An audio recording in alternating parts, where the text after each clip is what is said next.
what is your opinion on Ambedkar's conversion into Buddhism? Sure. So that religion as a form, do you consider that as a religion, as conversion? How do you see it? I think we could think about it as a form of secular criticism in a very robust manner. So let me, suggest that one way to think about the question of conversion would be to say, and one could make this argument, right, that Ambedkar actually comes to the question of religion late. Okay, if we think about the fact that for Gandhi from the 1920s, right, the consistent question is the relationship between caste and Hinduism, and not just caste and Hinduism, but Hinduism and untouchability. Right?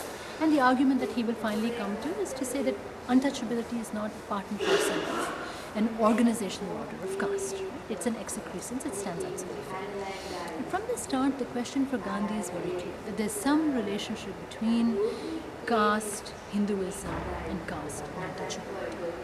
It seems to me that, what is very interesting about Ambedkar as a thinker is that he comes to this question of the relationship between caste, untouchability, and Hinduism in a very different way.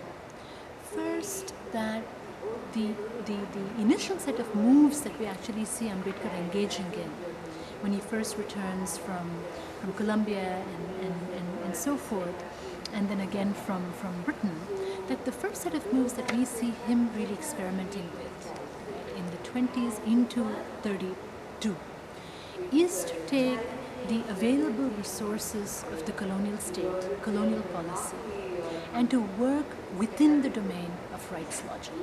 Okay. And so he begins in a sense from this, not by forefronting questions of what is the history of untouchability, who are untouchables, what is their relationship to Hinduism. He actually takes a detour around that question in order to say we ought to be able to define and describe untouchability on a new ground. Okay? And those strategies initially, I think, are absolutely fascinating because he takes the colonial state, which is inegalitarian, which is based on the notion of nominated representation. He takes it, in a sense, at its idealist best. And he says, if representation and democratic representation is universal, this is the Declaration of the Rights of Man, this is a universal right, that citizenship is a universal right, then let's actually behave as if that right can be instituted. If we are to institute that right, if we are to make that a possibility, what are the implications for a community that is fractured, that is dispossessed, that is stigmatized, and that actually does not own anything, right? I mean, this is a regime of representation based on property ownership, not to mention nomination by the British state. He says, what would it mean to take that on its own terms, to behave as if it's a possibility, and then to create rights for the depressed classes? I think this is an enormously radical move on Ambedkar's part. He works within a logic of representational democracy, and then he tries to actualize it.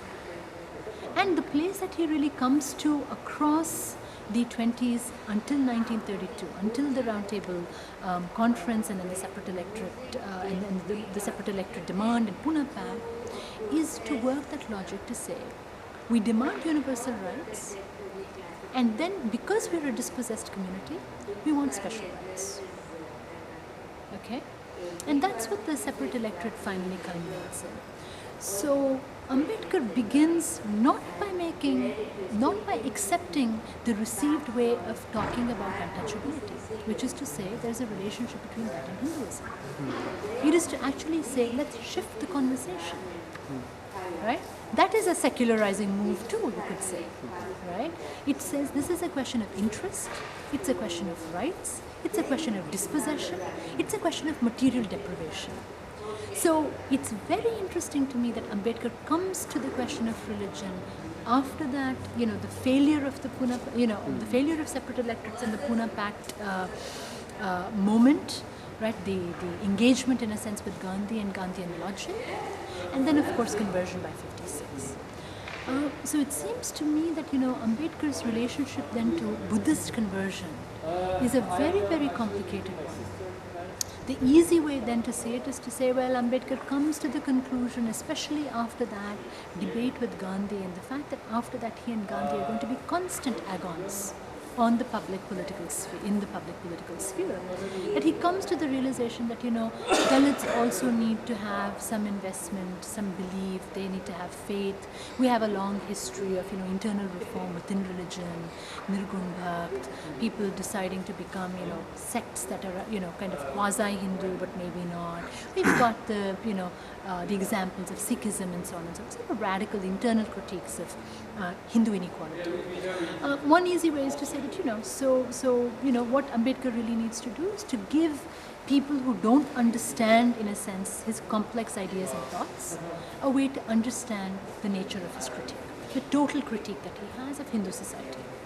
That it is economic, it's political, it is ritual, it is social, it is sexual. That's the profundity of Ambedkar's thought, that it is a social, that it's a total critique, right, of the caste order. So we could say that, the everyday man needs something. Ordinary people need something that they can latch onto, because critique is not enough. Critique is, is ceaseless questing. It's hard. It hurts the head. And it's a difficult thing to be engaged in the process of constant critique. So what do we have as a set of ritual practices? I actually think that Ambedkar is doing something a little bit more radical, and I think quite interesting. Because I think he sees Buddhist conversion not as religious conversion from one religion to the other in the way that we tend to see it, but that it is religious conversion that for him poses the greatest challenge to the Hindu order. That's why I call it a mode of secular criticism, okay? Because it is then challenging Hinduism as an order of power. Right? And this is what I meant by saying that the conversion to Buddhism is a form of secular criticism. He is actually questing, and he makes the argument that Buddhism is not a religion, right? That it is actually about the possibility of creating ethicality in a society which cannot be ethical because it cannot practice social relationships with each other. Right? That people in a caste society experience a perverted form of social relationship. Right? And so the ethicality of actual social engagement is what Buddhism provides. So that's briefly the way that I would think about it. That's very excellent. Actually, do you understand?